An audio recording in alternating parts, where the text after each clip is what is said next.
gradients. Temperature gradients drive winds. And so in mid-latitudes, we actually have some of the stronger temperature gradients to contend with. We have persistently warmer air towards the equator. Over the pole, we have very cold air. These gradients change depending on the time of the year. These gradients change depending on whether we're dealing with land versus ocean. And these gradients change depending on atmospheric circulation. So what we have in mid-latitudes is something called the jet stream. We're all familiar with that. And the jet stream is basically tracking along with the maximum in the height gradient. So when we see a jet stream across the midsection of the country, that tells us a couple things. That's number one, it tends to be somewhat of a route for mid-latitude weather systems. They propagate along the jet stream. One reason that mid-latitude weather systems propagate along the jet stream is because they actually grow and gain their strength where there are temperature gradients in the atmosphere. So the temperature gradients give rise to strong winds. The strong winds end up steering these mid-latitude weather disturbances. And the jet stream as depicted here, you can see it's not just all one continuous band that's the same gradient or the same wind speeds. We can see fluctuations in the strength of the jet stream. So here's a depiction where we have the jet stream sweeping down across the Midwest.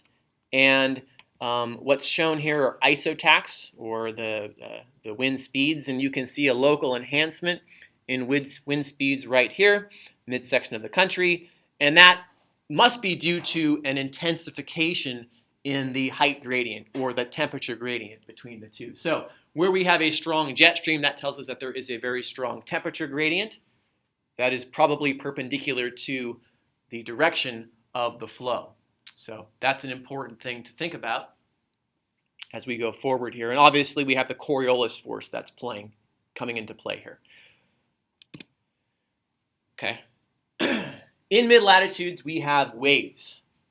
These are also referred to as eddies, and most of our discussion here today will be referred to as, we'll be referring to mid-latitudes and waves or eddies.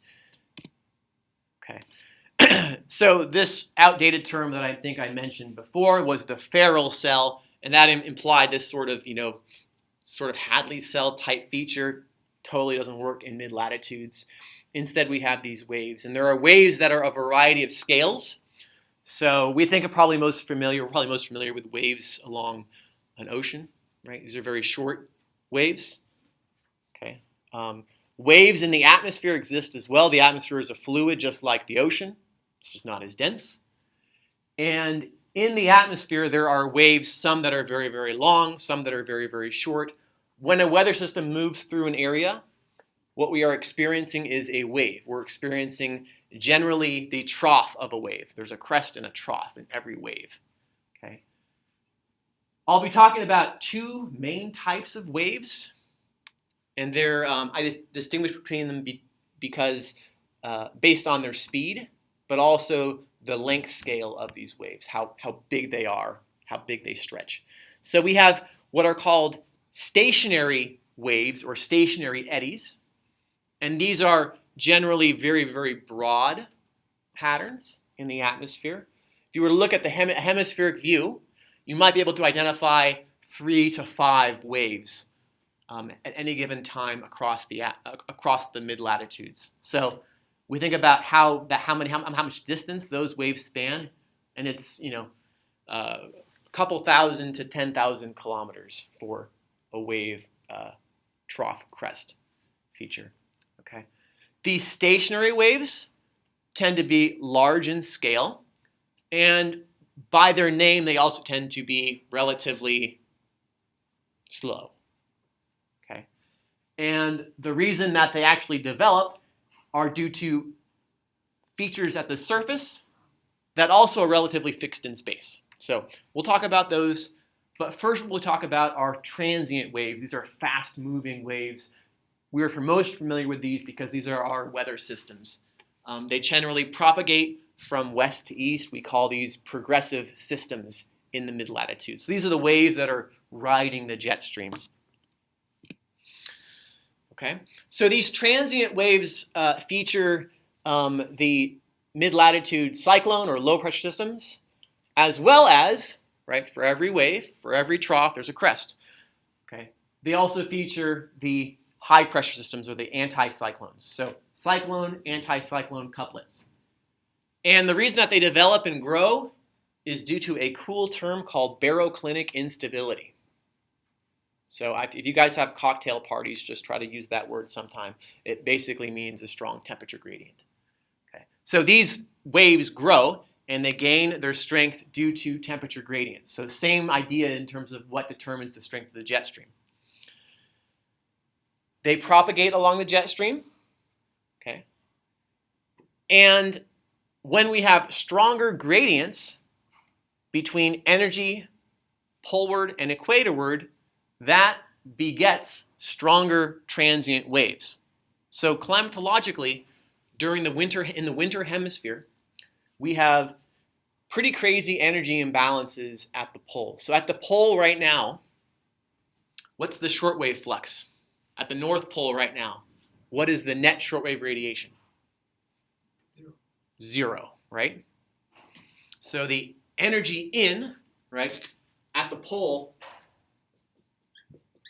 the net shortwave now is 0. What's the net long wave? Greater than 0, okay?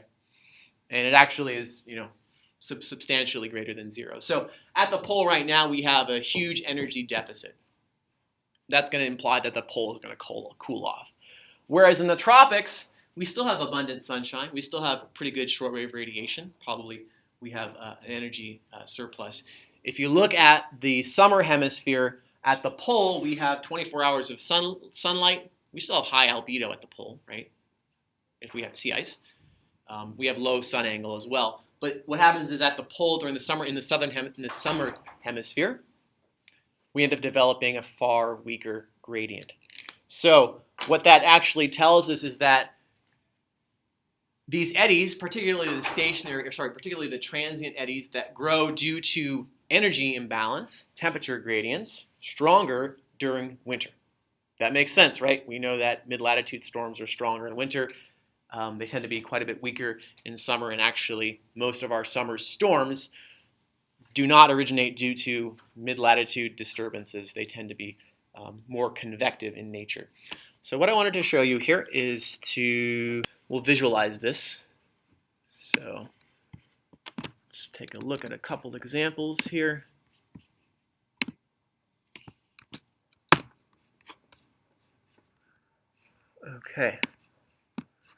Okay, so what do I have here?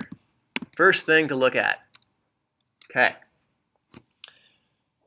So these are actually from a numerical weather model. These are numerical weather models that was probably run today. Yes, so this was run as of 4 a.m. this morning.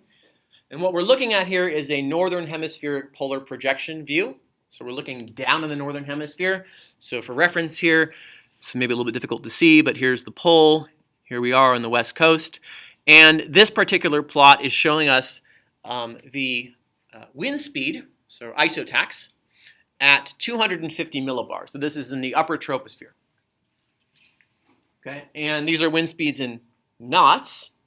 And so just for reference here, what we see is an extremely strong jet stream that basically is extending off the east coast of Asia and is very, very zonal. It's difficult to pick out here, but it's basically true west all the way out to maybe around 150 degrees west in longitude, and there's a little bit of a break here. But this is generally a pretty robust feature. We'll look at this in terms of the climatological feature. We tend to see the stronger jet streams during winter than in summer because we have the stronger temperature gradients. And climatologically, we end up seeing the strongest jet streams typically off the east coast of continents in the northern hemisphere.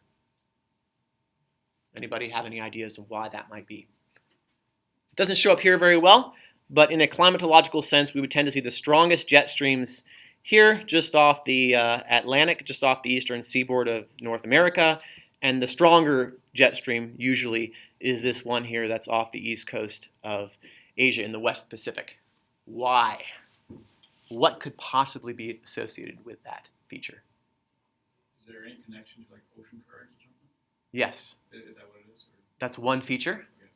So we haven't talked about oceans yet, but generally speaking, we have warm ocean currents that are on the western boundary of oceans, which means east coast of continents. Along the east coast of Asia, we have the Kuroshio current, brings warm water from western tropical Pacific up along the eastern seaboard. In the Atlantic, we have the Gulf Stream. So we have much warmer waters for the same latitude along the east coast of continents versus the west coast of continents. Why is that? Why is that important? Why were you thinking ocean currents could be important? Well, due to like the temperature it creates, and therefore you probably have higher pressure gradients. Yeah. So we have. You think about jet streams being primarily driven by temperature gradients. If we start off by having much warmer oceans here off the east coast of continents than the west coast of continents, that's going to help quite a bit. That's going to strengthen your temperature. That's going to strengthen your gradient here. What other feature might be involved? What about north of that? So that accounts for what's happening sort of south of the jet stream. How about north of the jet stream? Coriolis effect. How would the Coriolis effect come into play? The spin of the Earth is helping speed up the speed. That would have the same effect, though, if we were on the in the West Pacific or in the East Pacific at the same latitude. It had the same general effect. Let's go poleward of the jet stream.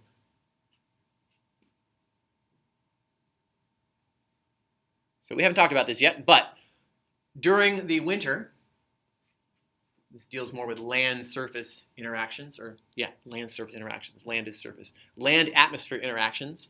Over the continents, during winter, continents cool at a much greater rate than oceans do.